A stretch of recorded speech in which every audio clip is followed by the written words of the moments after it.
Bismillahirrahmanirrahim. Bismillahirrahmanirrahim. Assalamualaikum warahmatullahi wabarakatuh. Waalaikumsalam warahmatullahi wabarakatuh. Alhamdulillah rabbil alamin. Wassalatu wassalamu ala asyrafil anbiya wa sayyidil mursalin sayyidina wa maulana Muhammadin wa ala alihi wa sahbihi wa man tabi'ahum bi ihsanin ila yaumiddin. Subhanaka la ilma lana illa ma 'allamtana innaka antal alimul hakim. La ilaha illa anta subhanaka inna kunna minadh dhalimin. Allahumma la sahla illa ma ja'altahu sahla wa anta taj'alul hazana idza syi'ta sahla.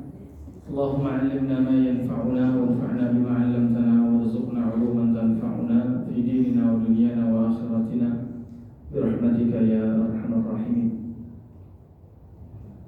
Tibtum wa taba mansyakum wa tabawwa'tum min jannati manzila amma ba'd. Alhamdulillah, kita sampaikan syukur kita kepada Allah Subhanahu wa taala. Salawat dan salam kita hadiahkan kepada suri tauladan kita Nabiullah Muhammad sallallahu alaihi wasallam. Sehat Bu? Alhamdulillah. Habis Idul Adha aman ya? Kolesterolnya aman? Naik. Sebenarnya penelitian terbaru itu daging kambing itu tidak menaikkan kolesterol.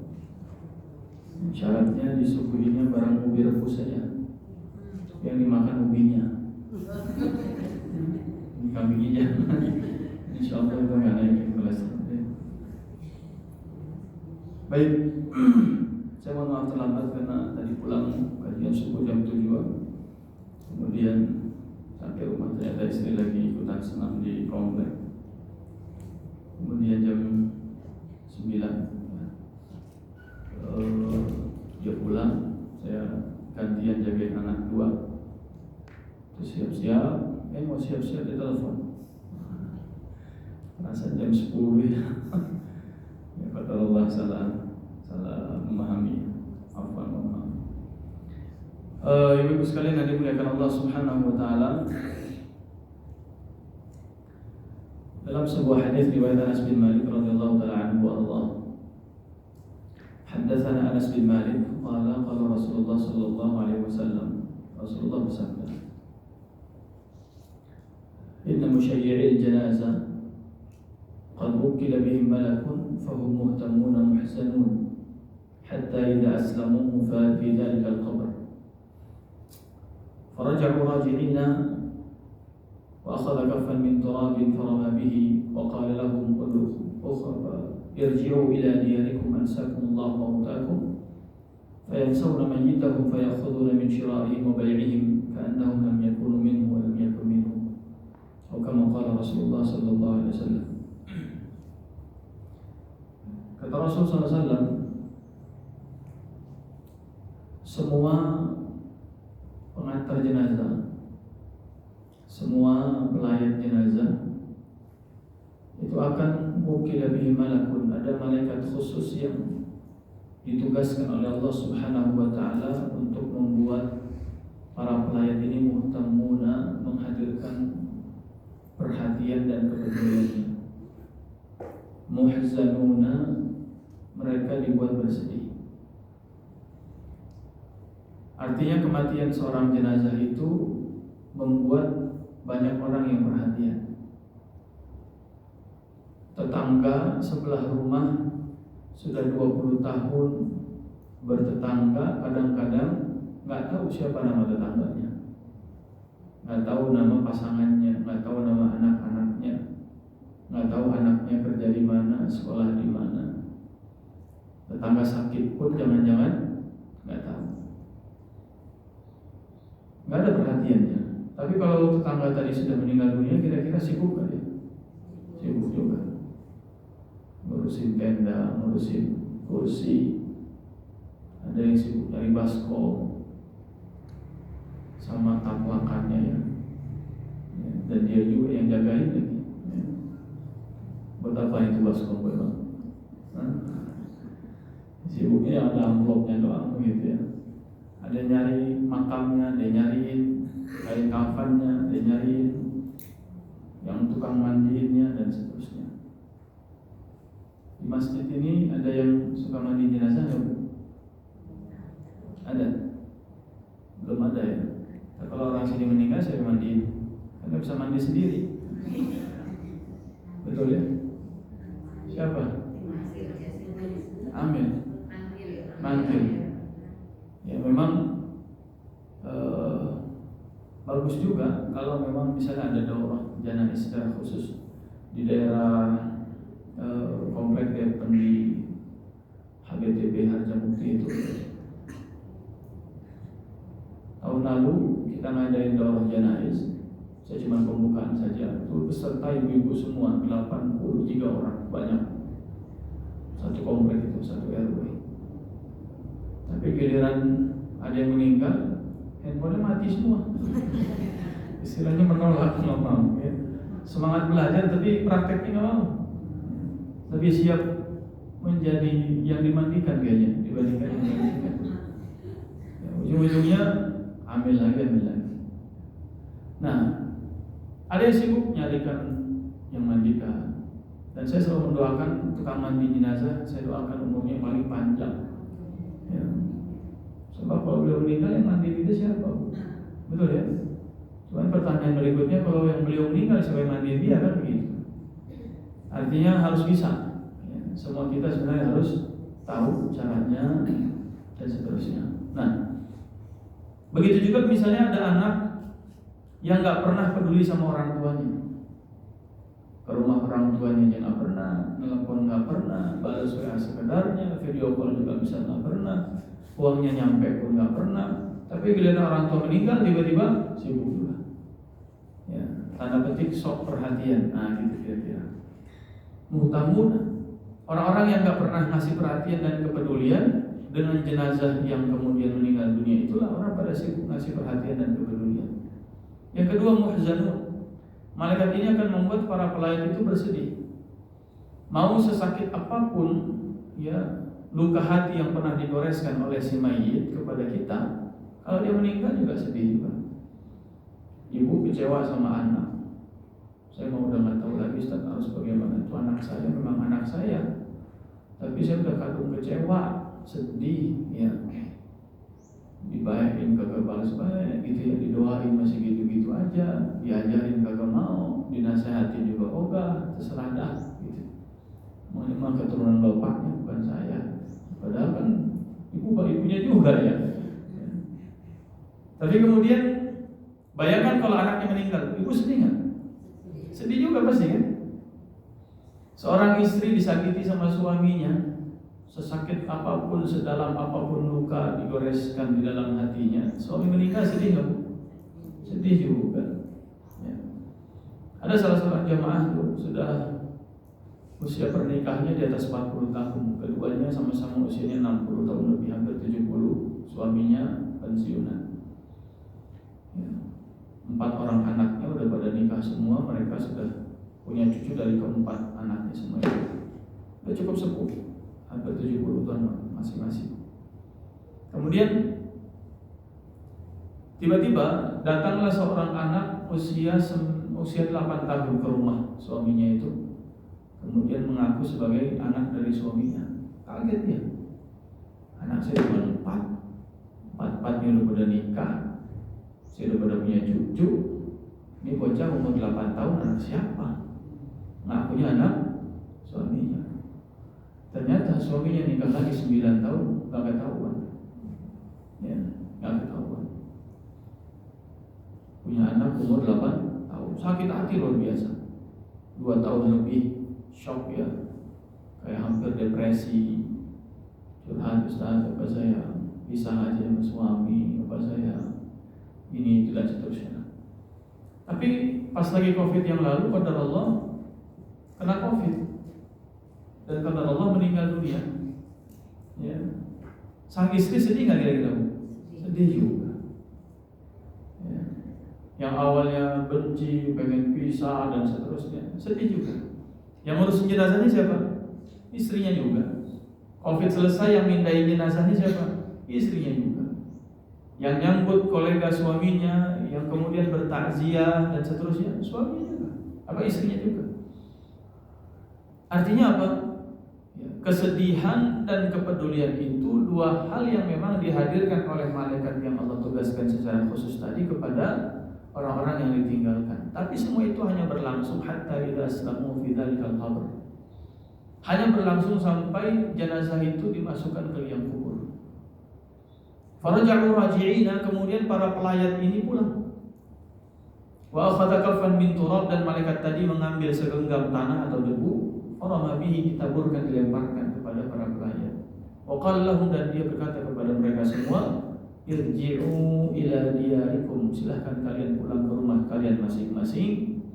Ansakumullahu mautakum, sungguh Allah akan membuat kalian melupakan mayit yang baru saja kalian kuburkan. Fayansawna mayyitahu, seketika pun mereka melupakan si mayit yang baru saja dikuburkan.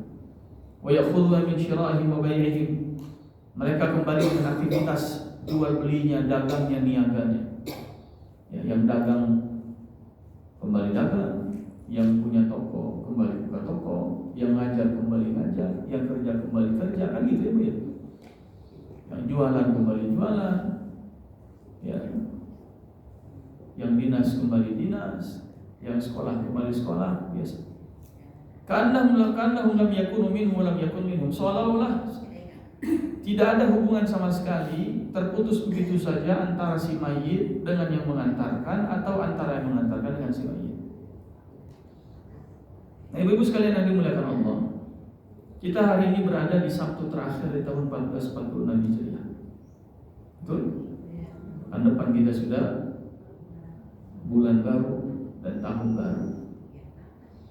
Mari saya ingin mengajak 4 hal menyikapi ini terkait dengan hadis tadi. Yang pertama adalah, tentu di 1446 Hijriah ini banyak kebaikan kita, alhamdulillah. Baik kita merasa kita sudah melakukan kebaikan, dan mudah-mudahan itu dianggap kebaikan oleh Allah. Baik kebaikannya kita kepada Allah atau kebaikan kita kepada sesama. Kebaikan kita kepada pasangan, kepada anak, kepada menantu, kepada mertua, kepada orang tua, kepada tetangga, kepada kerabat, kepada siapapun. Ya. Tetapi sesungguhnya secepat jasad dimasukkan ke dalam kubur, secepat itu pula orang lupa dengan kebaikan kita. Bahkan orang lupa dengan kita. Orang tidak lagi mengingat tentang kita. 4 generasi di atas kita, siapa yang tahu nama mereka? Ibu, orang tua, kakek, buyut. Siapa yang tahu nama buyutnya? Tahu nama buyutnya? Ini kita keturunan jelas apa enggak ini? Ya, kalau Rasul mah 8 generasi ke atas namanya ada semua, jelas. Bahkan sampai Adnan, sampai kemudian Nabi Nuh, jelas namanya. Ada asal usulnya. Kita asal usulnya jelas nggak nih? Jelas. Coba sebutin 4 generasi ke atas namanya. Ada yang tahu? Saya namanya Muhammad Azam Sidki bin hamba Allah, bin hamba Allah. Bin nggak nama namanya. Ya. Siapa bisa nyebut namanya? Nggak ada. Bahkan namanya saja kita nggak ingat. Apalagi kebaikannya, apalagi sifat baiknya, apalagi perbuatan baiknya, apalagi kebiasaan baiknya.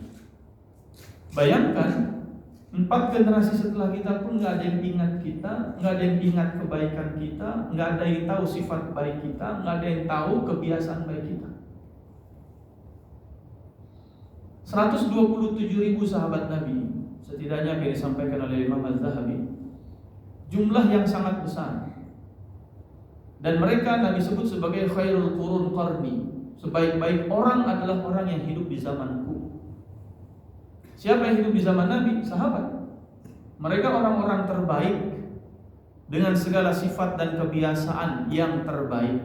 Pertanyaan saya, berapa yang bisa kita ingat dari nama sahabat itu? 127.000. Ada yang bisa sebut semuanya? Saya buang 1000-nya, 127 dah. Dia bisa nyebut 127 sahabat Nabi itu? Nggak bisa juga. Saya buang 100-nya 27 aja. Ada yang bisa? Masa saya buang lagi 7-nya sisa 2 dong? Masya Allah.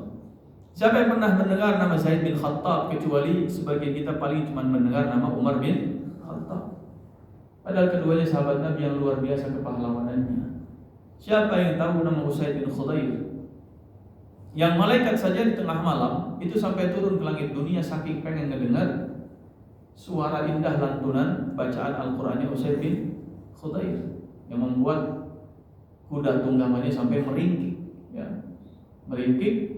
Kemudian kenapa? Ternyata sedang melihat di langit banyak malaikat yang berkerumun karena ingin mendengar suara lantunan Al-Qur'an Usaid bin Khudair. Mereka sahabat Nabi yang luar biasa, punya banyak kebaikan, tapi kita nggak tahu bahkan namanya, apalagi tahu tentang kebaikannya.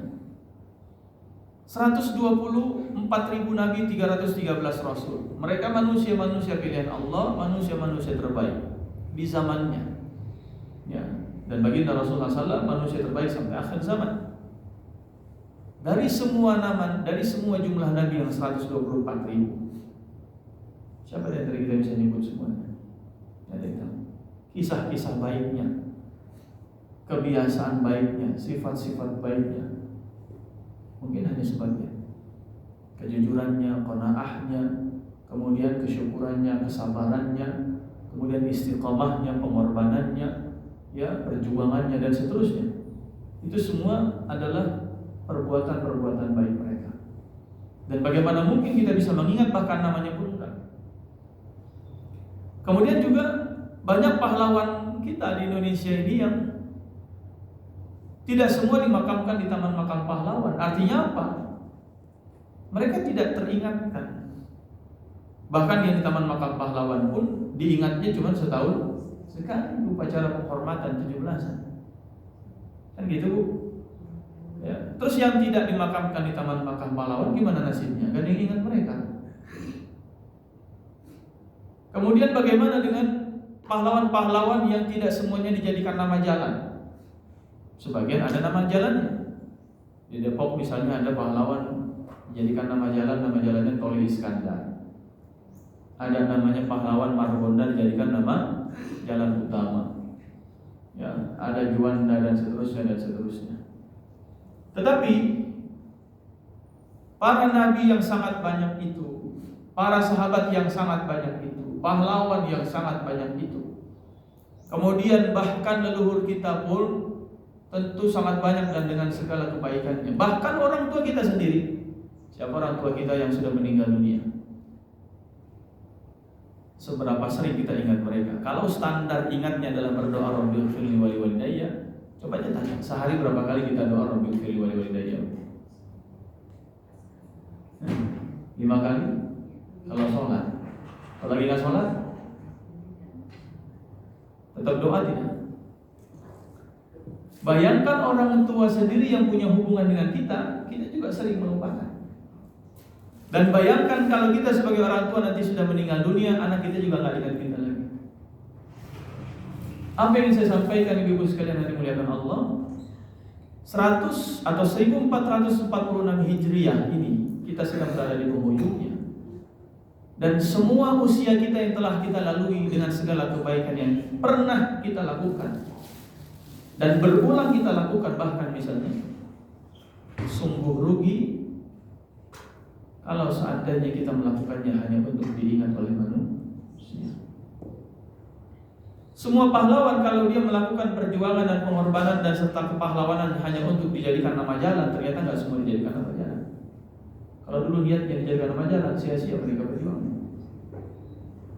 Kalau mereka berjuangnya, berkorbannya, kemudian hanya untuk dimakamkan di Taman Makam Pahlawan, nyatanya tidak semua dimakamkan di sana. Kalau dulu mereka niatnya begitu, sia-sia rasanya perjuangan mereka. Kalau sebagai orang tua, menjadi orang tua yang baik hanya untuk diingat oleh anaknya, ternyata tidak semua anak ingat orang tuanya. Paling tidak ingatnya jarang lah, sehari paling berapa kali dengan berdoa. Kalau standar ingatnya adalah doa. Kalau misalnya semua nabi kemudian dulu mengajarkan kebaikan-kebaikannya, untuk disebut diingat oleh umat-umatnya. Ternyata tidak semua umatnya ingat. Bahkan kita sendiri sebagai umat yang ngaku umat Nabi Muhammad SAW, apakah sudah tahu semua kebaikan beliau? Kan tidak juga. Apakah kita menguasai sirah beliau? Kan tidak juga. Betul? Ya, fase demi fase kehidupan beliau, hari demi hari-harinya, kebiasaan demi kebiasaannya. Ya, kita nggak tahu semua. Lantas, kalau kita juga berbuat baik hanya untuk diingat manusia, sungguh secepat jasad kita nanti dimasukkan ke dalam kubur, secepat itu mereka melupakan kita. Maka lakukanlah amal saleh bukan untuk diingat manusia. Teruslah beramal saleh hanya untuk diingat oleh Allah Subhanahu wa taala, dianggap oleh Allah, dipuji, disanjung oleh Dia. Ya, dicatat, dinilai, bahkan dibalas oleh Dia. Ya. Karena inilah yang membersihkan hati kita. Fal amal ni'mat.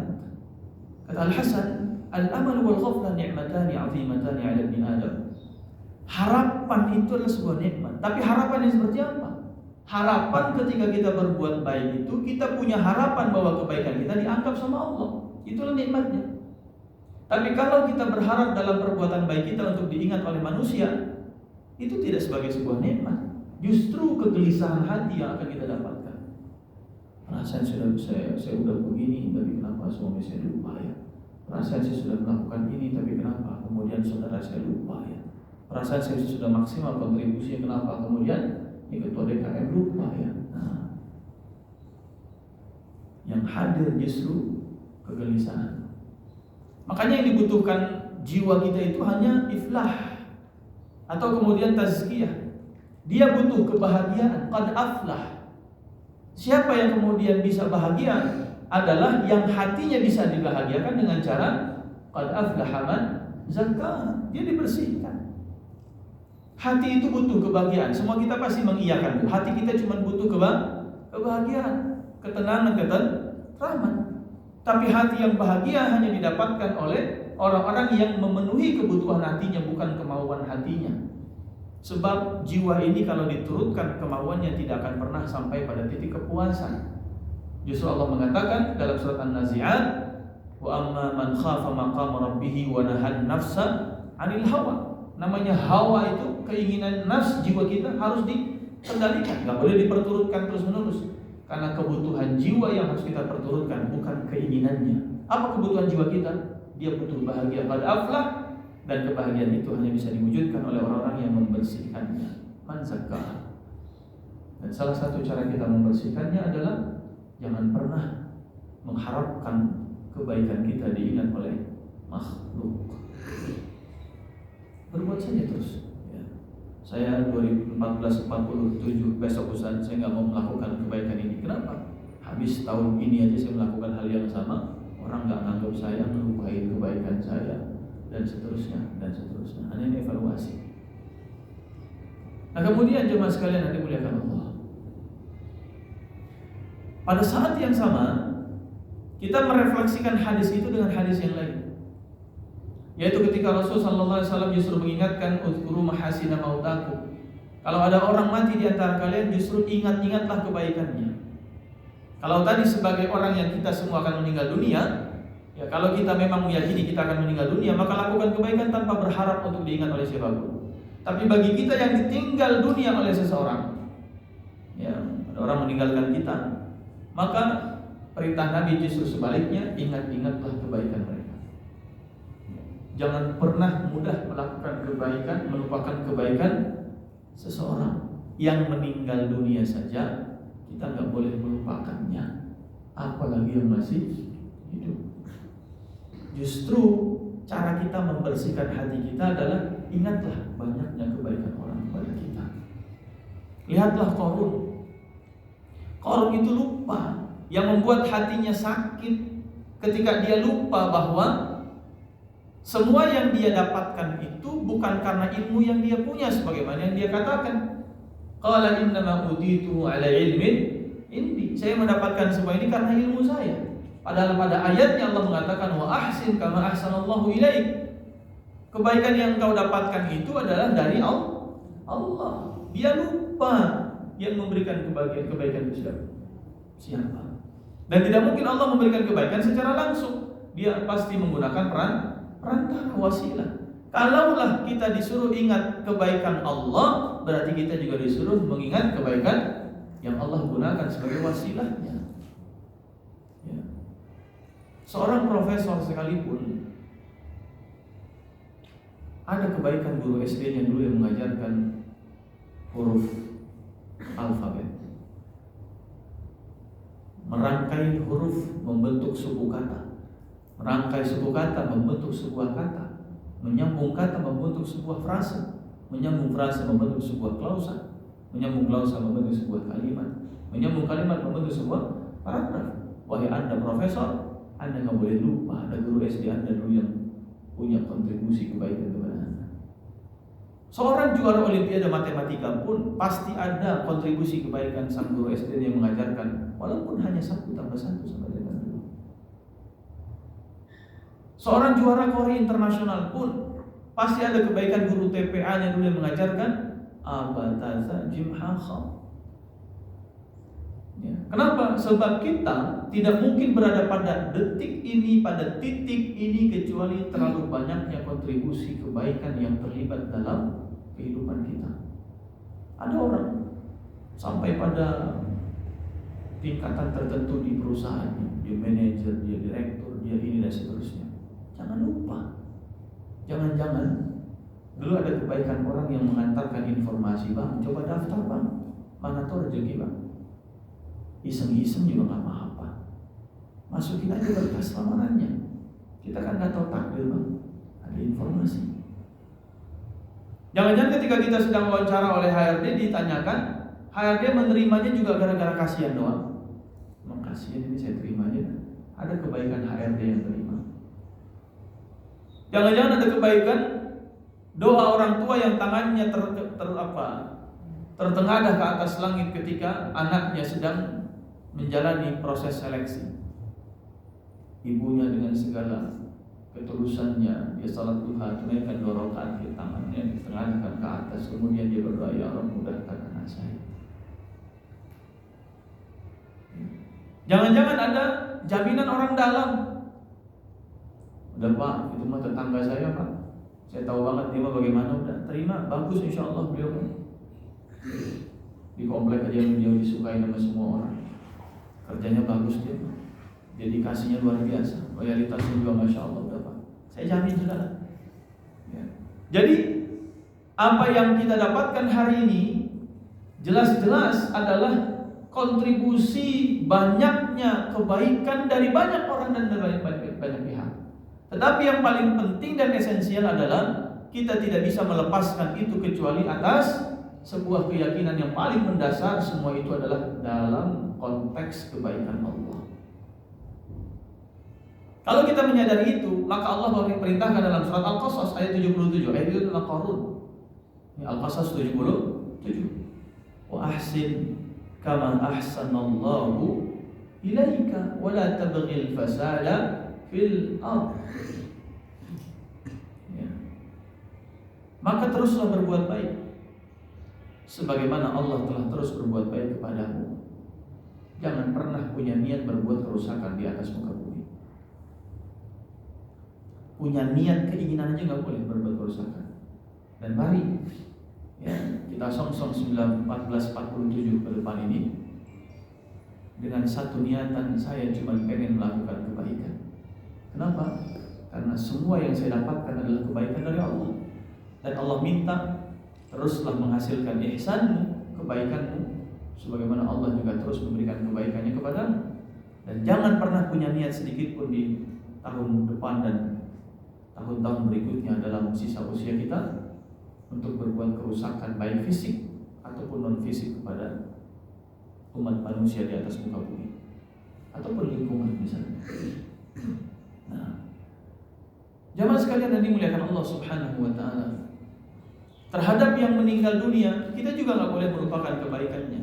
Sehingga ketika Nabi SAW selesai menguburkan salah seorang sahabatnya dari kalangan Ansar, Nabi kemudian berdiri sejenak dan tiba-tiba mengatakan kepada para sahabat yang hadir, istaghfiru li akhikum hadza fa innahu al-an yus'al.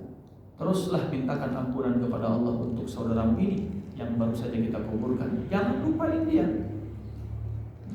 Bahkan Amr bin As ketika dalam kondisi sakaratul maut, beliau berwasiat, ya, fa idza dafantumuni, kalau nanti kalian sudah selesai menguburkan saya, maka berdirilah sejenak di sisian kuburan saya. Jangan langsung pulang. Hatta astaqnisa bikum, agar saya ini tetap menjadi orang yang berada dalam ingatan kalian.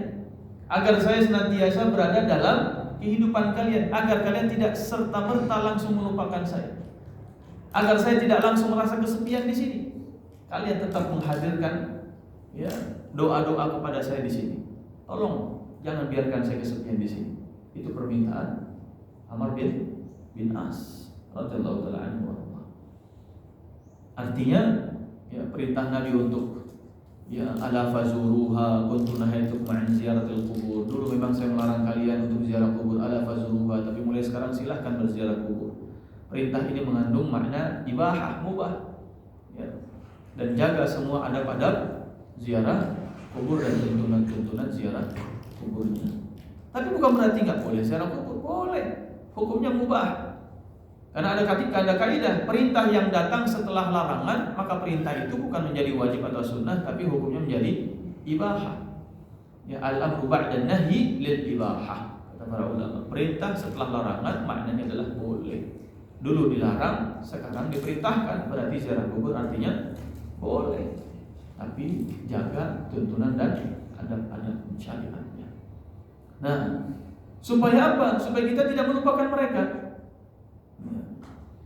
Kadang sudah setahun sekali pun juga enggak.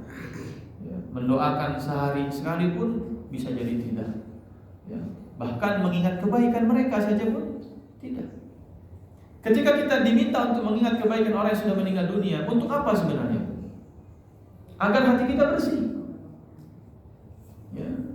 Terhadap yang sudah meninggal dunia saja kita diminta, apalagi masih hidup, untuk apa? Agar hati kita bersih. Tidak lahir kesombongan. Kita hebat karena diri kita, tidak ada kebaikan orang lain sama sekali yang melekat pada diri kita. Kan kita sombong, merasa hebat sendiri. Kemudian akhirnya ada orang minta bantuan, ya kerja dong, saya juga begini juga karena kerja keras. Akhirnya pelit lah, akhirnya sombong lah, akhirnya nggak peduli lah, nggak empati lah, dan seterusnya. Diawali gara-gara apa? Dia lupa bahwa banyaknya kebaikan orang lain yang melekat pada dia. Tetapi kepada orang yang sudah meninggal dunia, kenapa kita diminta untuk mengingat kebaikan mereka? Agar kita juga bisa mengantarkan kebaikan untuk mereka. Ya, Ramadan kemarin di pekan ketiga ada salah seorang jamaah yang orang tuanya meninggal dunia. Alhamdulillah meninggal di bulan Ramadan. Kemudian pada kesempatan itu saya kasih kesempatan anaknya menceritakan kebaikan bapaknya. Ya, di daerah Cempaka Putih. Dia cerita anak sulungnya tinggal di Mekarsari. Ayah itu, kata beliau, almarhum, itu rajin sekali puasanya. Nah, saya dapat poinnya. Setelah beliau ceritakan tentang ayahnya sampai meninggalnya pun luar biasa indah sekali, ya, ringan sekali, dan kemudian kalimatnya juga la ilaha illallah terucapkan. Kemudian saya dapat poinnya. Semua anak-anaknya saya berpesan, lanjutkan kebiasaan baik ayahmu. Lanjutkan kebiasaan baik ayah antum semua. Kenapa Ustaz? Ya, maksudnya bagaimana? Ayah antum punya kebiasaan puasa, maka antum juga semua harus punya kebiasaan puasa. Selain untuk mengikuti sunnah Nabi Sallallahu Alaihi Wasallam, tetapi agar Allah juga mempertemukan kembali antum dengan ayah antum. Siapa di antara kita yang tidak mau sebagai anak bertemu kembali dengan orang tuanya? Dan Allah siapkan pintu khusus untuk masuk ke dalam surga melalui pintu puasa. Yang bisa lewat pintu itu hanya yang rajin puasa. Kalau antum pengen ketemu lagi orang tua dan masuk surga lewat pintu yang sama, ikuti jejak kebaikannya, jangan lupakan kebaikan dia. Atau pada saat yang lain, ya, ada salah seorang jamaah yang orang tua juga meninggal dunia ketika tausiah takziah. Ya, kemudian saya diminta ngisi, saya sampaikan, coba anak sulungnya ceritakan kebaikan ayahnya. Kedepanlah beliau. Dia cerita, ayah saya ini seorang pensiunan, ya, punya menantu itu kerja di Bank Indonesia. Jadi setiap bulan gaji pensiunnya itu ditukarkan ke uang baru. Ya, selalu pakai uang yang baru terus. Setiap bulan gajinya ditukarkan ke menantunya, ke BI. Jadi uangnya baru terus setiap bulan. Kita tanya kenapa? Ternyata ayahnya punya kebiasaan, ya, setiap subuh bawa infak subuh, yang mengamalkan hadis Nabi, ada 2 malaikat turun setiap pagi. Yang satu berdoa, ya Allah, ya Allahumma ati munfiqan khalafa, yang satu Allahumma ati mumsikan talafa. Ya Allah, di pagi hari ini yang mengeluarkan hartanya, ganti dia dengan yang lebih baik. Tapi ya Allah, pagi ini yang menahan hartanya, ganti hartanya dengan kebinasaan. Dia mengamalkan itu. Setiap subuh dia bawa sedikit hartanya ke masjid dan dia infakkan. Tapi yang menarik, kenapa uangnya harus bagus? Padahal 100.000 lecek dengan 100.000 cetakan paling baru sama nilai nominalnya kan? Tapi dia jawabannya sederhana. Dia sampaikan kepada anaknya. Ayah itu cuma pengen, kata anaknya, memberikan kepada Allah sebaik mungkin. Liyabluwakum ayyukum ahsanu amala, itu beliau maknai dengan amal terbaik. Ya udah, kalau bisa uangnya juga uang yang terbaik lah. Bukan jumlahnya, tapi dalam konteks bentuk fisiknya juga yang terbaik. Dan itu pun kemudian beliau lakukan ketika atau mengaplikasikan surat Al-A'raf ayat 31. Ya, perintah Allah untuk setiap kita kalau ke masjid pakai baju terbaik. Khudhu zinatakum inda kulli masjid. Kalau ke masjid pakailah baju terbaik. Nah, beliau cerita ayahnya itu setiap ke masjid, saking rajinnya ke masjid, itu nggak pernah pakai baju kecuali selalu pakai baju yang paling bagus di hari itu, paling wangi, paling bersih, paling kemudian rapi, dan itu hanya akan didapati di tumpukan setrikaan di hari itu. Jadi selalu ngambil bajunya itu kalau masjid dari tumpukan setrikaan. Ya, kenapa? Karena baju itulah yang paling baru dicuci, paling baru disetrika, paling wangi, kemudian paling rapi, belum lecek sama sekali, belum dipindahkan ke lemari, belum ditumpuk lama-lama. Dia pengen persembahkan menghadap Allah Subhanahu wa taala. Sedetil itu mempertimbangkan kebaikan. Ya, bukan hanya melakukan kebaikannya, tapi melakukan kebaikan dengan cara terbaik. Nah, kenapa anaknya saya minta begitu? Kenapa? Karena Rasulullah SAW mengatakan, ingatlah kebaikan orang yang sudah meninggal dunia, sebut-sebutlah, kenang-kenanglah mereka. Kalau sebagai anak menyebutkan kebaikan orang tuanya yang sudah meninggal dunia, kemudian kebaikan ini menjadi inspirasi buat orang lain, dan orang lain kemudian mengamalkan hal yang sama. Ketika sang anak lalai dan lupa berdoa Rabbighfirli wa liwalidayya, maka pahala dari orang yang mengikuti kebaikan orang tuanya akan Allah lihat. Itulah makna man sanna sunnatan hasanah falahu ajruha wa ajru man 'amila biha min ghairi an yanqusa min ajrihi syai'a. Orang-orang yang menyontohkan satu kebaikan, sanna sunnatan hasanah, ada sunnah kebaikan yang diajarkan, dicontohkan, dimulai, kemudian diikuti oleh orang-orang setelahnya, maka baginya pahala orang yang ikut mengerjakan tanpa mengurangi pahalanya sedikit pun. Ya, subhanallah, ini yang kita sebut sebagai pionir kebaikan.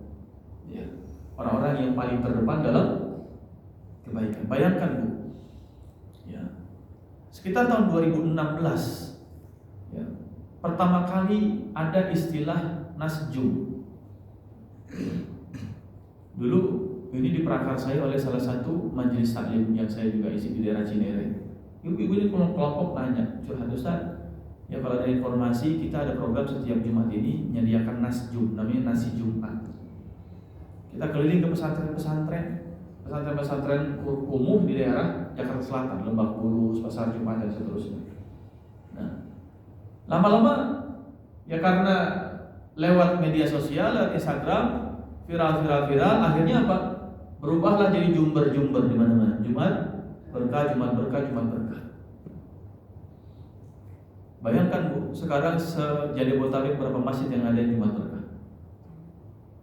Berapa butir nasi yang tersuapi kepada orang-orang yang kelaparan atau misalnya tidak sempat mendapatkan makanan itu. Walaupun ada sisi yang juga perlu dijadikan sebagai renungan atau autokoreksi kita gitu ya.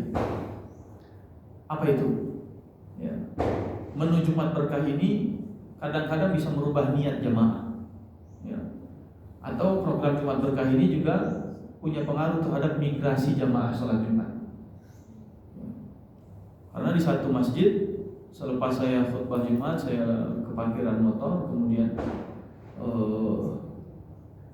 ada bocah-bocah anak-anak kira-kira usia SMA, SMP gitu. Mereka saling ngobrol satu dengan yang lain. Kata mereka, tumben lo katanya sholat di sini. Terus disahutin, mendingan di sini. Dapatnya nasi padang, di sana cuma snack doang. Gitu. Jadi Jumat Berkah ini membuat beberapa masjid berkompetisi berebut jamaah ini. Migrasi terjadi. Ya. Ada orang bela-belain Jumatan yang agak jauhan dikit supaya dapat Jumat Berkah itu. Itu sisi yang kira-kira. Kadang-kadang kita baru Assalamualaikum warahmatullahi wabarakatuh, Assalamualaikum, udah pada bubar gitu ya, pada ngantri di luar masjid ramai sekali. Ya, itu sisi yang perlu kita benahi dan kita manage lebih baik. Tapi sisi positifnya, bayangkan orang yang pertama kali punya ide untuk mengadakan tadi berbagi dari Jumat, paling ngalir terus. Dulu ada one day one juice, sampai sekarang juga mungkin sisa beberapa aja itu masih konsisten istiqomah. Dulu sampai ada 10.000 grup, ya. Saya cukup pernah kenal dekat dengan presidennya Pak Riki itu. Di salah satu momentum saya tanya, Pak, berapa jumlah grup Odoj Indonesia? 10.000. Ada saat itu. Nah, itu masih berkembang gitu. Kalau satu grup isi 30, masing-masing baca satu juz. Berarti satu hari ada 10 grup dikali 30 berapa? 300.000 orang. Berarti setiap hari ada 300.000 juz. Satu juz berapa huruf? Satu huruf berapa pahalanya? 10. 300.000 juz, atau hitung saja berapa jumlah huruf Al-Quran, dikali yang baca adalah 300.000 orang, dikali 10 kebaikan. Yang paling bikin saya iri adalah inisiatornya, pionirnya. Kok bisa sampai membuat ide kebaikan sebaik itu? Memasifkan orang-orang dengan cara memfasilitasi, cara melaporkan tilawahnya setiap hari, mengontrol, berlomba-lomba dalam grup yang sama, saling mengingatkan sudah baca atau belum, dan seterusnya. Banyak kebaikan di situ. Tapi bayangkan seandainya Allah kasih itu bonusnya semua ngalir kepada pendirinya, kebayang luar biasa banyak kebaikannya. Apalagi kalau sudah meninggal dunia, ya, terus mengalir. Kita sebutkan kebaikannya, dicontoh oleh orang lain, walaupun misalnya anaknya lupa mendoakan Rabbil fili wali walidayya, tapi ada yang terus melanjutkan Jumat Berkah, ada yang terus baca satu hari, teringatkan, termotivasikan dengan grup itu dan seterusnya. Dan itu hanya wasilah, bukan tujuan. Hanya sarana, bukan tujuan. Ya. Maka akan terus dialirkan pahala. Ingatlah kebaikan orang yang sudah meninggal dunia, agar kita juga bisa mengkontribusikan kebaikan kepada orang-orang setelahnya. Dan ingatlah kebaikan orang yang masih hidup di antara kita, agar hati kita juga bersih dari segala kesombongan terhadap diri kita, seolah kita bisa begini hanya karena kita sendiri. Ini poin yang kedua. Kita sampai jam berapa? 11. Baik, setengah jam lagi. Saya minta 2 poin lagi ini. Yang ketiga adalah Faqala Al-Hasan, kata Imam Al-Qurtubi dalam kitabnya At-Tadhkirah, Faqala Al-Hasan rahimahullah, berkata Al-Hasan, semoga Allah merahmatinya, Al-amal wal ghafratu ni'matani 'azimatani 'ala ibni Adam. Sesungguhnya harapan dan kelalaian adalah kedua nikmat yang sama-sama besar datang dari Allah Subhanahu wa taala untuk semua manusia. Kalau harapan adalah nikmat wajar, tapi kelalaian adalah sebuah nikmat, ini sebuah pertanyaan dan harus kita jelaskan. Kok bisa kelalaian seseorang adalah nikmat dari Allah? Gimana cara menjelaskannya kira-kira? Gimana cara memahami? Lalai itu sebuah nikmat. Gimana kira-kira? Saya akan menjelaskan dengan 2 pendekatan. Pertama, ketika kita lalai dari kebaikan, 1446 Hijriah ini kita mungkin masih lalai sholat, mungkin masih lalai kemudian ngaji, mungkin masih lalai tadarus, mungkin masih lalai kemudian ya menjaga wudhu, mungkin masih lalai kemudian menahan marah, mungkin masih lalai bersyukurnya, mungkin masih lalai qiyamul lailnya, banyaklah kelalaiannya. Oke? Nah, bagaimana itu kita pandang sebagai nikmat sebagaimana disampaikan oleh Hasan rahimahullah tadi? Ketika kita masih tanda petik berada dalam kelalaian terhadap satu kebaikan misalnya, itu adalah kebaikan buat kita dan juga bisa jadi kebaikan untuk orang. Dua perspektifnya. Perspektif pertama, kebaikan buat kita. Ingatlah bahwa ketika Al-Hasan mengaitkan tadi yang saya sampaikan, dalam kelalaian kita terhadap kebaikan, ternyata kita masih punya harapan untuk menjadi orang yang lebih baik. Disitulah nikmatnya. Ya Rabb, 1446 Hijriah ini saya masih lalai sholat tepat pada waktunya. Tapi ya Allah, izinkan saya, mudah-mudahan 1447 Hijriah ini saya bisa menjadi orang yang paling tidak memperbaiki waktu sholat saya. Saya punya harapan itu ya Allah. Dan punya harapan itulah nikmat itu sendiri. Bayangkan kalau kita nggak dikasih kelalaian itu, yang ada kita punya harapan untuk itu tadi atau tidak? Kan tidak. Merasa sudah aman, sudah biasa sholat tepat pada waktunya, sehingga Allah tidak menegur kita dalam konteks kelalaian kita yang membuat kita punya harapan lebih baik. Justru harusnya kita khawatir kalau kita lalai saat kita memandang kebaikan kita sudah cukup. Kita lalai untuk tidak meningkatkan kebaikan kita disebabkan karena kita merasa sudah sangat cukup dengan kebaikan itu. Nah, 14-14 ini saya rasanya sudah baik, kan? Biasa aja kan? Terus 14-40 ini saya harus ngapain? Gak tahu, saya merasa sudah baik semuanya. Nah, dibuatnya kita lalai dari satu kebaikan adalah untuk punya harapan tadi. Dan itu nikmat dari Allah. Satu. Yang kedua, ya, ketika ada orang lain yang belum menjadi orang baik atau mereka sedang lalai dari satu kebaikan sepanjang tahun ini atau sebelum-sebelumnya, itu adalah kebaikan untuknya dari Allah, nikmat untuk Allah untuk darinya, ya, untuk dia. Bagaimana cara menjelaskannya?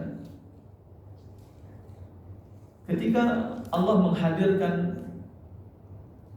seorang al-mar'atul baghiyah sebagai pelajaran, seorang wanita yang mohon maaf yang disimbolkan dengan kekotorannya. Tapi bagi Allah Subhanahu wa taala cukup untuk mendatangkan kebaikan untuknya, yaitu satu episode di mana Allah hadirkan seekor anjing yang kehausan. Anjing simbol hewan yang kotor didatangkan kepada sosok wanita yang mohon maaf simbolnya adalah kotor. Kemudian ketika kehausan, dia mau menolong dan memberikan minum, tidak punya apa-apa kecuali dengan sepatunya saja. Dan sepatu itu adalah benda yang diinjak-injak yang kotor. Tapi dia punya hati yang bersih. Bagi Allah Subhanahu wa taala mudah saja menghadirkan satu episode kehidupan yang penuh dengan kebaikan di akhir hayat seseorang. 100 orang sudah dibunuh olehnya. Kemudian dalam pertaubatannya dia menuju sebuah tempat di mana dia ingin bertaubat di sana dan mempelajari kebaikan di sana. Di tengah perjalanannya Allah wafatkan. Berebutlah malaikat menjaga neraka dan surga, kira-kira masuk kemana? Allah perintahkan ukur jaraknya. Ternyata jaraknya hanya 1 jengkal lebih dekat menuju tempat tujuan. Bagaimana nasib akhirnya, Bu? Masukkan dia ke dalam surga kata Allah. Wa inna ar-rajula la ya'malu bi'amali ahli an-nar, kata Nabi SAW. Akan ada sesungguhnya orang yang sepanjang hidup mengerjakan amal penduduk neraka. Fayusbaqu alaihi al-kitab. Kemudian Allah tetapkan akhir hidupnya adalah yang baik. Faya'malu bi'amali ahli jannah fayadkhuluha. Di akhir hayatnya dia melakukan perbuatan penghuni syurga dan akhirnya masuk syurga. Wa inna ar-rajula la ya'malu bi'amali ahli jannah hatta la yakuna bainahu wa bainaha illa dhira' fa yasbaqu 'alaihi al-kitab fa ya'malu bi'amali ahli an-nar fa yadkhuluha. Tapi juga ada orang yang sepanjang hidup melakukan amal kebaikan, amalnya penghuni surga. Sampai jarak antara dirinya dengan kematian hanya tinggal 1 jengkal. Hanya tinggal 1 hasta illa dhira'. Kemudian telah tetap baginya keputusan Allah, di akhir hidupnya dia melakukan amal perbuatan penghuni neraka dan dia ujungnya masuk neraka. Innamal a'mal bil khawatim. Amal itu tergantung akhirnya, ujungnya. 1446 Hijriah ini mudah-mudahan bukan ujung dari amal kita. Kita masih punya harapan menjadi orang yang lebih baik di tahun 1447 yang akan datang. Maka jangan pernah menghakimi ketidakbaikan orang hari ini. Karena bisa jadi Allah sedang menyiapkan episode kehidupannya yang dengan ketidakbaikannya hari ini adalah satu rangkaian potongan puzzle untuk menyempurnakan puzzle kebaikan hidupnya yang Allah hadirkan di akhir hidupnya. Siapa yang tahu seorang yang pernah berniat membunuh Nabi Muhammad SAW justru dimakamkan di sisi baginda Rasulullah SAW di Sayyidina Umar bin Khattab yang pembelaannya luar biasa, yang bahkan dipercaya bahkan menjadi Amirul Mukminin. Ya. Siapa yang tahu sekelas Bilal bin Rabah, ya, yang dulu dianggap sebagai orang yang tidak ada kebaikannya, tidak ada harapan kebaikannya, direndahkan, bahkan dikatakan oleh salah seorang sahabat yang tidak perlu saya sebutkan namanya, dikatakan sebagai Yabna Sauda, wahai anak dari ibu yang hitam. Tetapi sendalnya sudah di surga. Allah menghadirkan kebaikan untuknya dengan suaranya. Allah menghadirkan kebaikannya untuk dibimbing punya amalan menjaga wudunya. Setiap batal dia wudu dan sholat sunnah, wudu 2 rakaat. Artinya jangan pernah menghakimi masa lalu seseorang. Bilal dulunya budak memang, tapi sendalnya di surga. Yang dari lahirnya tidak pernah menjadi budak, tidak ada hadisnya sendalnya di surga seperti Bilal. Umar bin Khattab dulunya begitu, minum khamar pernah, tetapi ketika sudah masuk Islam ditinggalkan semuanya, bahkan menjadi sahabat Nabi salah satu yang terbaik dan dimakamkan pun di sisi Nabi Sallallahu Alaihi Wasallam. Jangan pernah menghakimi ketidakbaikan orang, dan jangan pernah berputus asa dari ketidakbaikan kita sendiri, karena setiap episode kehidupan Allah bisa jadi menghadirkan kebaikannya di saat yang kita nggak tahu kapan itu terjadi. Nah, kemudian berikutnya, di balik ketidakbaikan seseorang, sesungguhnya kita bisa memandangnya dengan kacamata reflektif, kacamata pantul. Apa kira-kira kebaikan yang saya bisa dapatkan dari ketidakbaikan dia ini? Orang ketika memandang ketidakbaikan seseorang dengan sudut pandang kebaikan, dia akan selalu mencari apa kebaikan yang saya bisa dapatkan atau saya bisa berikan dari ketidakbaikan orang itu. Bayangkan, kalau semua orang baik dengan kesehatannya, gimana cara Allah menghadirkan kebaikan buat para dokter kira-kira? Kalau semua orang patuh berkendara di jalan, gimana cara Allah menghadirkan kebaikan buat para polisi misalnya? Kalau kemudian semua orang pinter, gimana cara Allah menghadirkan kebaikan buat para guru? Kalau semua orang kaya, gimana cara Allah menghadirkan kebaikan buat para muhsinin? Kalau misalnya kita di rumah masih ada anak yang belum bisa ke masjid, katakanlah masih ada keluarga kita yang belum pakai jilbab, katakanlah misalnya ada keluarga kita yang belum bisa baca Al-Quran, mereka lalai dari satu sisi kebaikan yang kita anggap itu masih belum baik. Oke. Tapi apa kebaikan yang kita bisa berikan? Jangan-jangan itulah peluang kebaikan yang Allah sedang kasih buat kita. Coba kalau semua anak kita sudah ke masjid, Bu. Di mana cara kita berdakwah kepada keluarga? Ibu nggak disuruh khutbah Jumat, ibu nggak disuruh kemudian jadi mubalighah kan? Tapi Allah minta ibu berdakwah di keluarga. Kalau keluarga kita sudah baik semuanya, gimana kita mendapatkan pahala berdakwah itu? Tertutup pahala kita. Di zaman Sayyidina Umar bin Abdul Aziz, itu nggak ada orang miskin. Jadi orang kaya bayar zakat semua, tapi uangnya nggak tersalurkan.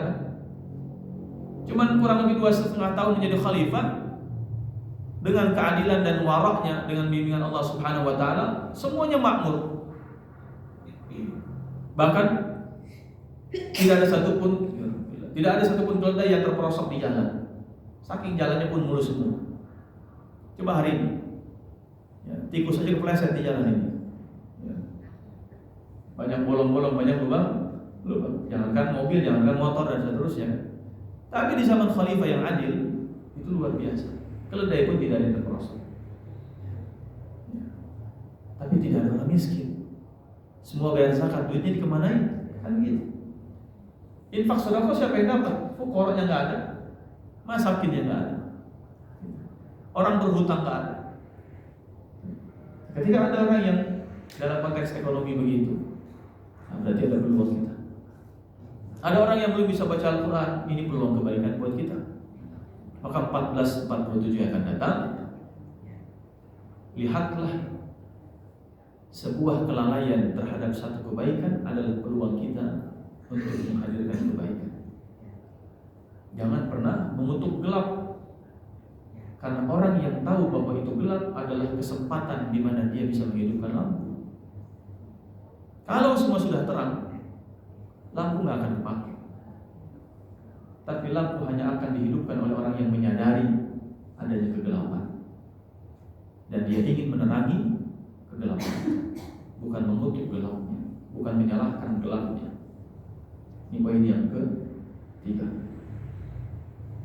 Yang keempat, ibu sekalian yang dimuliakan Allah Subhanahu wa taala, ketika kita menyadari bahwa semua kebaikan adalah bersumber dari Allah Subhanahu wa taala, maka semua perantara kebaikan yang dijadikan oleh Allah Subhanahu wa taala untuk mengantarkan kebaikan itu kepada kita, harusnya enggak sampai membuat kita mempertuhankan mereka.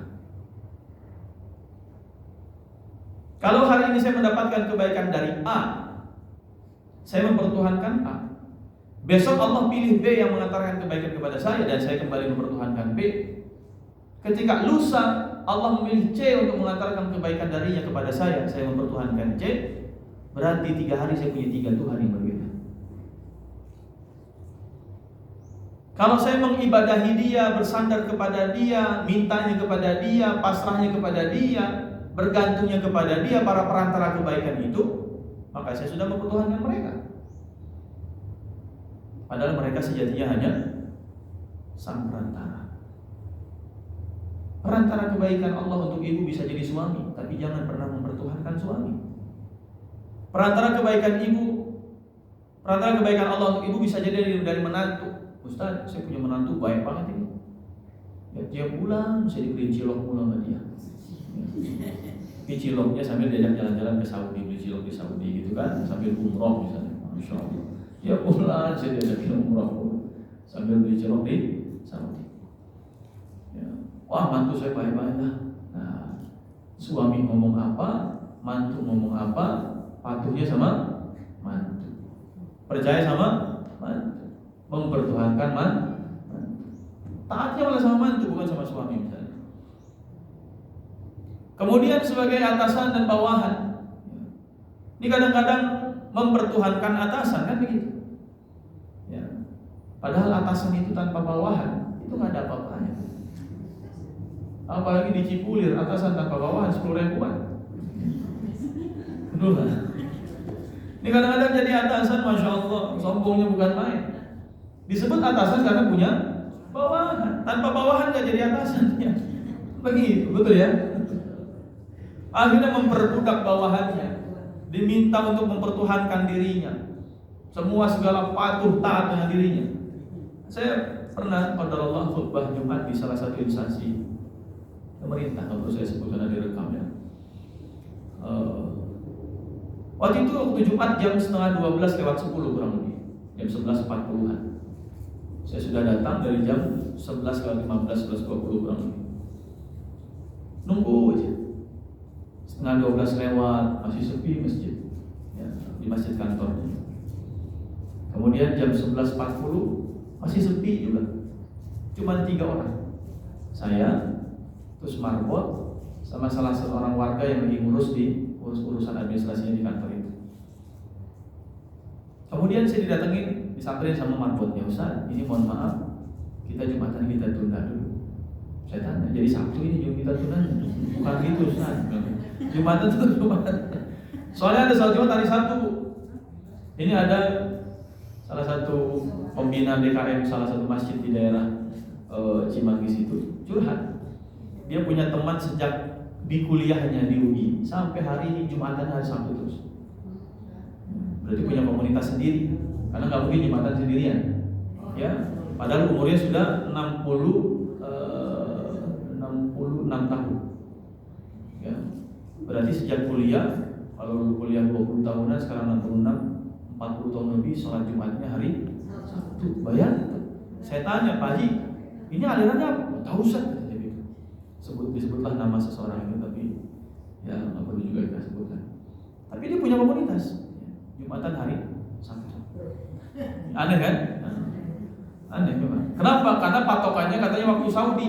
Itu aja dalilnya. Ya. Karena waktu itu sedang bahas tentang masalah puasa Arafah. Puasa Arafah itu ikut tanggal apa ikut wukuf gitu. Kemudian saya bilang semua tempat punya waktunya masing-masing. Akhirnya nyeret-nyeret ke masalah sholat Jumat. Kenapa sholat Jumat hari Sabtu? Karena pas lagi waktu Jumat di sini, di Mekah belum Jumatan, katanya gitu. Nah, jadinya karena Jumatannya di Mekah itu waktu lebih mundur, ketika di sana Jumatan kita sudah lewat zuhur kan, sudah asar, maka jadinya jadi zuhur besoknya hari Sabtu. Dan itu keyakinan 40 tahun nggak berubah-ubah. Ada aja orang begitu. Nah, gimana tadi? Mau jadi kesono ya? Oh, Jumatan di kantor. Jadi saat ini kita Jumatannya ditunda. Dan benar tertunda sampai jam 12. Jam 12 baru keluar semua dari kantor ke masjid. Setelah Jumatan selesai ke ruang DKM, kemudian rombongan DKM datang, minta maaf Ustaz, kita mohon maaf. Ini kepala kantor kita perempuan. Ya, taunya adalah istirahat itu jam 12. Jadi kita nggak berani ada yang negor.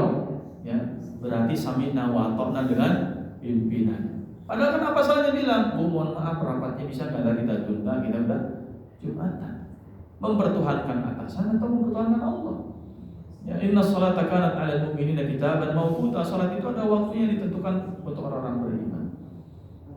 Ada juga pengalaman salah seorang ustazah majelis taklim kampung. Saya datang setelah pengajian selesai, dia cerita, Ustaz saya mau curhat, katanya. Baik, Ustazah kalau mau curhat silahkan, tapi saya bukan mamah dede, nggak apa-apa ya, nggak apa-apa Ustaz.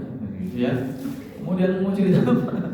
Mau curhat apa Ustazah? Cerita, saya ini pas COVID kata beliau, suami saya sejak COVID jadi buruh harian lepas, ya nggak nentu Ustaz penghasilannya. Saya juga cuma ya, ngisi di majelis saja, hidupin majelis, nggak banyak, paling cuma 20 orang di pengajian kampung. Kemudian anak saya cuma punya putri satu, perempuan, umur 30-an, tapi udah diceraiin suaminya. Dia single parent anak satu, dalam hati ngapain ceritain anaknya kan begitu ya. Tapi ternyata dia cerita, anak saya ini kata beliau, ya, selama inilah yang jadi pegangan saya, tanda petik dia kerja, kemudian bisa membantu orang tuanya gitu. Ada orang tuanya serabutan buruh harian lepas. Tapi kata Allah Ustaz, setelah COVID ini anak saya nggak kerja lagi. Ya, dan setelah selesai COVID, kemudian baru dapat panggilan kerja di sebuah pabrik, tapi syaratnya harus buka jilbab. Saya dilema. Gimana kata orang ustazah, tapi anaknya buka jilbab. Tapi kalau nggak saya iyain anak saya udah kerja sono, terus kita hidupnya bagaimana ini? Ya, ngandelin suami juga nggak tentu gitu. Saya juga cuma dari majelis dan seterusnya. Nah kemudian tentu saya tidak mengatakan apa hukumnya, beliau juga insya Allah tahu hukumnya. Tapi kita melakukan pendekatan hanya dengan mengatakan saja yang namanya semua di dunia ini hanya wasilah. Semua di dunia ini hanya wasilah. Bahkan dunia saja itu wasilah kita mendapatkan akhirat yang baik. Dunia saja wasilah, apalagi semua yang ada di dalam dunia. Semua perjalanan hidup kita hanya wasilah untuk mendapatkan akhirat yang terbaik. Walal akhiratu khairun wa abqa. Karena semua akhirat adalah yang terbaik dan yang lebih baik dan yang lebih kekal. Kita mencari sana kok, bukan mencari di sini. Karena dia wasilah, maka jangan takut kehilangan wasilah. Ya. Kalau kita katakan manusia sebagai wasilah rezekinya Allah, kita jangan takut kehilangan wasilahnya, karena yang punya rezekinya Allah, kan begitu. Kalau Allah tidak mentakdirkan kita dapat rezeki dari wasilah A, kalau memang jatah kita rezekinya adalah dapat, Allah bisa kasih kita lewat wasilah B. Kalau memang kata Allah, itu jatah kita. Ya. Akhirnya dengan pendekatan itulah tanpa menasihati dan seterusnya, dan kita pulang. Beberapa bulan berikutnya datang lagi dengan sumringah, beliau menyambut saya dan mengatakan, Ustaz, alhamdulillah anak saya akhirnya tidak jadi ngambil yang kemarin. Kok bisa sumringah? Nggak jadi. Beberapa pekan setelahnya anak saya dapat panggilan dari tempat kerja yang lain dengan gaji yang lebih tinggi, walaupun nggak tinggi-tinggi amat, ya tawarannya lebih tinggi sedikit dan tidak perlu buka jilbab. Allah cuma pengen uji sejauh mana kita istiqomah dalam satu nilai kebaikan. Jangan sampai mengorbankan Allahnya dengan cara mempertuhankan wasilahnya. Ya. Saya qadar Allah ditakdirkan sama Allah dengan izinnya, tentu dengan rahmatnya, dengan ridhonya, dengan inayahnya. Di keluarga punya niat pengen punya pesantren. Sejak lulus dari Mesir 2011. Kita keliling cari ke sana ke sini, nyari tanah sampai ke Cianjur, Sukabumi, ke Sentul, kemudian ke Serang, ke Bandung, cari tanah saja hampir kurang lebih 5 tahun. Ada aja kurangnya, nggak dapat. Entah kemudian yang tanahnya miring, yang suratnya bermasalah, yang tanah wakaf, yang kemudian tanah perkebunan, tanah hutan dan seterusnya. Sampailah kemudian pada tahun kurang lebih 2017-2018 dapatlah. Alhamdulillah. Kemudian nyicil kurang lebih sekitar 2 tahun sampailah sekitar di 2,7 hektar. Bikin yayasan. Ya, ada sedikit tabungan, kita pengen niat dapat isilah bikin masjid atau apa kecil atau satu rumah kecil, saung dan seterusnya buat merintis. Ya, ngajar-ngajar orang-orang kampung di sana gitu. Tapi qadarullah Covid. Ya, qadarullah Covid. Dan ketika ujian Covid, tentu sedikit rezeki yang Allah berikan itu tersedot untuk pembiayaan Covid karena tidak semua di-cover pemerintah. Sampai pada titik di mana ketika orang tua kami sedang dirawat di ICU, tiba-tiba ada yang telepon. Dan karena orang tua saya sesak, akhirnya telepon itu dioper ke saya. Ya, nomor telepon saya dikasih kepada orang yang telepon dan hubungan kemudian terjadi dengan saya. Ternyata ada donatur yang siap uangnya tapi sedang mencari tanah. Ada 12 nominasi. Ya, 12 nominasi. Subhanallah, semua nominasi kemudian disurvei sama beliau termasuk tanah kami yang di Bogor. Entah bagaimana ceritanya, dengan izin Allah tentunya, ternyata sang donatur tertarik dengan tanah kita. Survei, kemudian diminta persyaratan segala macam, harus wakaf, kita akta ikrar wakaf, kemudian bikin akta ikrar wakafnya di kantor urusan agama kecamatan, kita berikan berkasnya dan seterusnya, syarat kita penuhi semua. Sampai kemudian di ACC, ya, kurang lebih sekitar 3,5 miliar. Kemudian ketika sedang komunikasi untuk mengakadkan semuanya, pasal demi pasal kita bahas satu persatu. Saya mengkomplain beberapa pasal. Kenapa? Karena ada kecenderungan melanggar syariat. Ada horornya, kemudian ada ketidakadilannya, ya, ada kezolimannya, ada pemaksaan dan seterusnya lah intinya. Sampai pada Allah, saya punya sikap karena dia menangkan sebagai ketua yayasan, saya bilang sama orang tua, Buya, ini nggak usah kita ambil. Saya jarang orang ada mau ngasih segini besarnya gitu. Ya. Kalau kita tolak nanti bisa jadi ke 12 nominasi yang lain, nggak apa-apa. Kalau memang mereka punya niat baik, harusnya mereka mau sama-sama tanazul, sama-sama berdiskusi dengan kita tentang pasal-pasal itu. Kita cari titik temu. Karena secara syariat begini saya bilang, indikasinya kita melanggar syariat. Ya sudah, kalau bukan rezeki nggak apa-apa Bu ya. Kalau rezeki balik lagi kok. Akhirnya sampai membuat mereka marah. Ini sedikit cerita saja. Membuat mereka marah sampai mereka bilang tinggalkan yang di Bogor. Kita punya 11 nominasi yang lain. Beberapa hari setelah itu saya dihubungi lagi, Ustaz kita bisa diskusi lagi kan? Direktur minta kita ketemu untuk kita bahas ulang semuanya. Antum maunya bagaimana? Jadi ternyata 11 itu gugur dengan sendirinya dengan izin Allah. Dan dengan izin Allah ternyata beliau mau mengiyakan apa yang menjadi usulan kita tentang pasal-pasal yang saya ragukan tadi, yang kita komplain tadi. Harusnya begini, jangan begini, harusnya begini, jangan begini, sebaiknya begini, saya usulnya begini. Dan semua itu diterima oleh beliau dengan izin Allah, alhamdulillah. Dan ternyata Itu ujian semata-mata dari Allah, bagaimana kita tegak di atas prinsip kebaikan yang kita pegang. Apa kata Allah kalau kita punya ilmunya, tapi kemudian kita melanggar sendiri apa yang Allah anugerahkan tadi? Dan Allah lipat gandakan, bahkan alhamdulillah ya hampir 2 kali lipat daripada nilai sebelumnya itu. Dan ini ingin saya sampaikan apa? Ibu-ibu sekalian, membersihkan hati itu ujiannya adalah konsistensi. Godaan tarikannya luar biasa. Benar gak kita mempertuhankan uang tadi? Benar gak kita mempertuhankan direktur tadi? Benar gak kita mempertuhankan pasal demi pasal tadi? Atau kita tetap takut kepada Allah? Ya. Wa amma man khafa maqama rabbih wa nahan nafsa 'anil hawa. Dalam tafsirnya Qurtubi mengatakan, siapa yang takut ketika sedang ingin berbuat dosa, dia hadirkan rasa takutnya kepada Allah Subhanahu wa taala. Ketika dia ada potensi berbuat pelanggaran syariat, dia hadirkan rasa takutnya kepada Allah. Apa jaminannya? Fa innal jannata hiyal ma'wa. Ini ujian kebaikan kita. Maka jangan pernah bosan menjadi orang baik. Jangan pernah kemudian tidak mau berkumpul dengan orang-orang baik. Dan selalulah berorientasi berbuat baik dan terus berusaha lebih baik.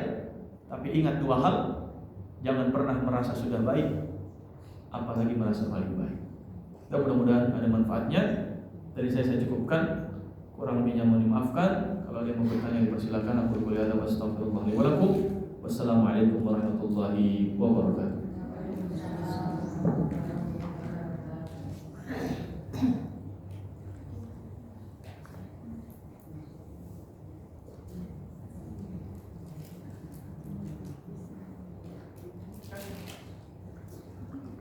Ada yang mau bertanya? Tidak ada? Silakan. Assalamualaikum warahmatullahi wabarakatuh. Waalaikumsalam.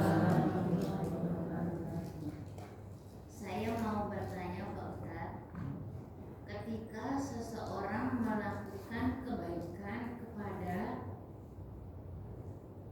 maksudnya si A melakukan kebaikan kepada si B, ya,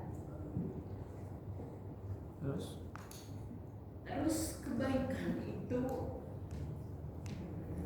istilahnya dibangkit gitu. Diungkit. Ya, diungkit karena si B itu bisa mengaji dari si A. Terus bagaimana cara menyikapi kata-kata si A itu sebagai guru ke murid yang kata-katanya itu buat si B itu tidak pantas diucapkan kepada si murid yang bernama si B itu. Mohon penjelasannya Pak Ustadz. Baik. Ada lagi? Ya sekalian.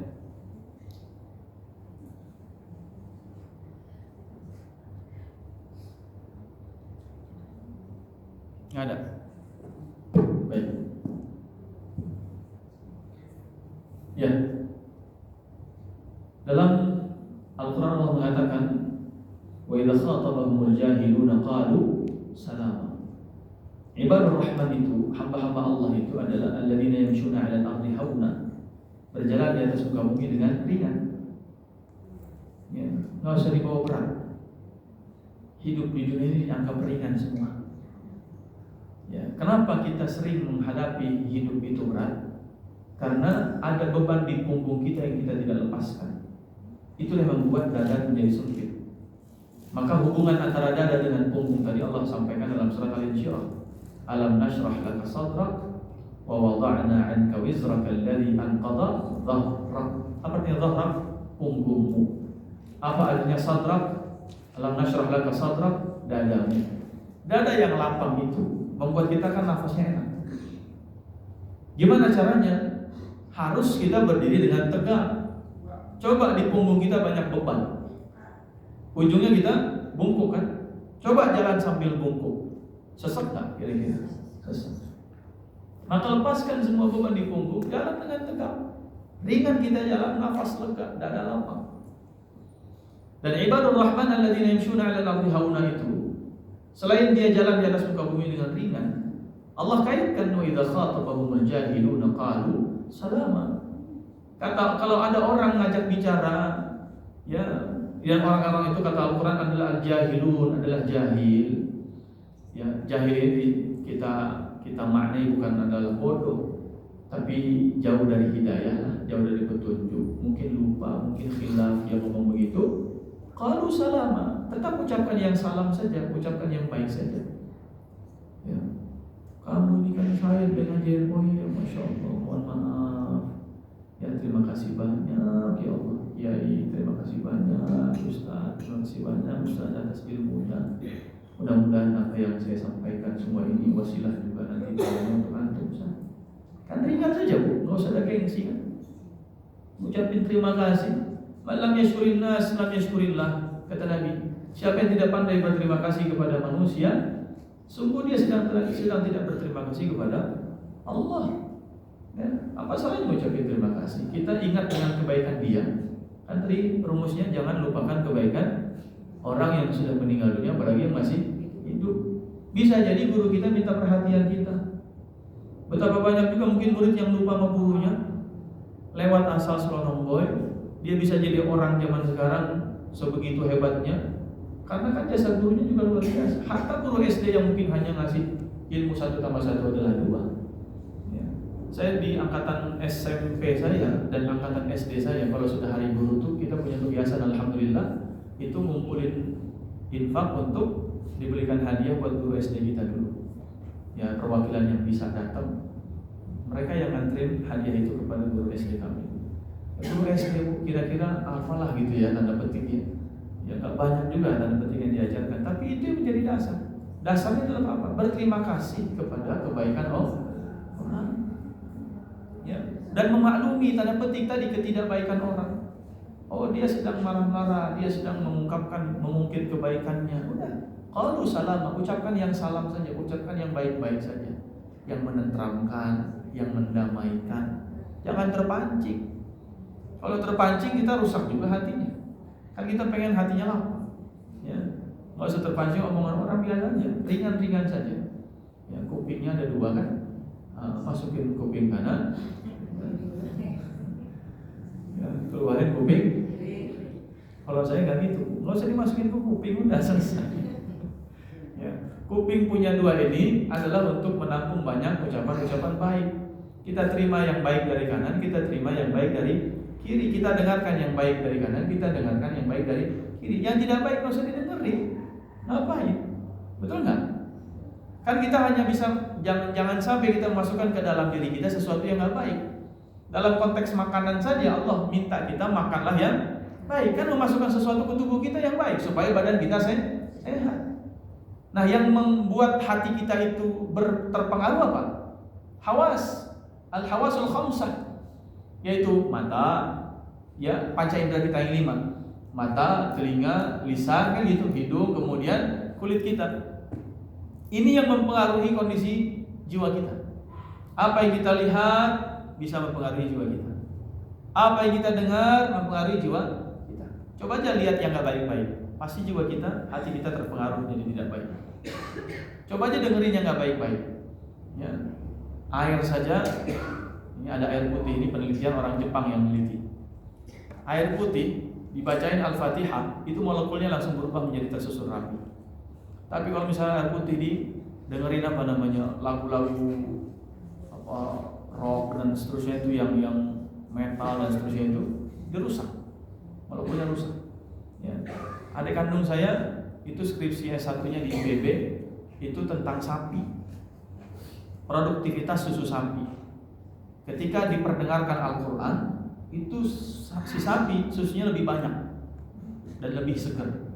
Ketika di treatment, ya, didengarkan lagu-lagu kitaro yang Jepang itu yang mengayun-ayun, itu masih bagus karena tidak merusak. Tapi kalau ketika di setel sekian waktu ditentukan, waktunya sama, kemudian lagu-lagu yang rock dan seterusnya itu stres sapinya, nggak ngeluarin susu kecuali cuma sedikit saja.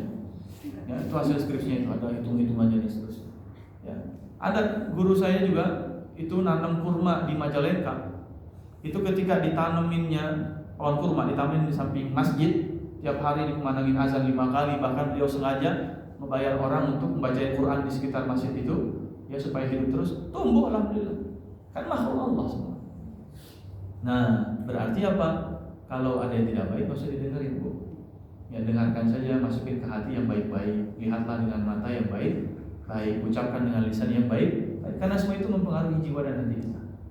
Ya, Allahu a'lam bishawab. Cukup? Atau ada lagi? Oh, ada pertanyaan. Karena ada door prize dari DKM. Baik. Ada berapa door prize-nya? Ada 3. Yang pertama,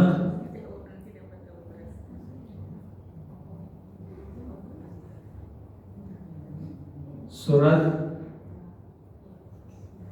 apa, ayat berapa? Perintah Allah, berbuatlah baik sebagaimana Allah telah berbuat baik kepadamu. Surat apa, ayat berapa? Al-Qasas. Ini 2 orang, gimana? 2. Berarti dua-duanya langsung nanti ya? Al-Qasas 77 benar tadi? Siapa? Duluan? Nah, silakan panitia deh yang menentuin center, takut disantet saya. Hah? Nggak tahu siapa duluan tadi? Diulang. Dua-duanya? Tuh, alhamdulillah dua-duanya nanti. Al-Qasas 77 ibu sama. Alhamdulillah, tuh baik panitia. Cukup. Baik, kita istighfar kepada Allah Subhanahu wa taala. Astaghfirullahaladzim, astaghfirullahaladzim, astaghfirullahaladzim. A'udzubillahi minasyaitonir rajim. Bismillahirrahmanirrahim. Alhamdulillahirabbil alamin, hamdan syakirin, hamdan na'imin, hamdan yu'afi ni'amahu wa yukafi mazidah. Ya Rabbana lakal hamdu wa lakal syukru kama yanbaghi li jalali wajhikal karim wa 'azimi sultanik. Allahumma shalli ala sayyidina Muhammad wa ala ali sayyidina Muhammad. Allahumma rabbana ighfir lana dhunubana wa liwalidina warhamhum kama rabbawna shighara. Allahumma a'inna ala dzikrika wa syukrika wa husni ibadatik. Allahumma 'alaika tawakkalna wa ilaika anabna wa ilaikal masir. Anta waliyyuna fid din wad dunya wal akhirah. Tawaffana muslimin wa alhiqna bis salihin. Allahumma ahyina bi hayatil ulama wa amitna bi mautis syuhada wa ahsyurna fi zumratil awliya wa adkhilna al jannata ma'al anbiya bi ghairi hisab. Rabbana zalamna anfusana wa illam taghfir lana wa tarhamna lanakunanna minal khasirin. Rabbana hab lana min azwajina wa dhurriyyatina qurrata a'yun waj'alna lil muttaqina imama. Rabbana la tuzigh qulubana ba'da idh hadaytana wa hab lana min ladunka rahmah innaka antal wahhab. Rabbana atina fid dunya hasanah wa fil akhirati hasanah wa qina adzaban nar. Alhamdulillahi rabbil alamin. Assalamualaikum warahmatullahi wabarakatuh.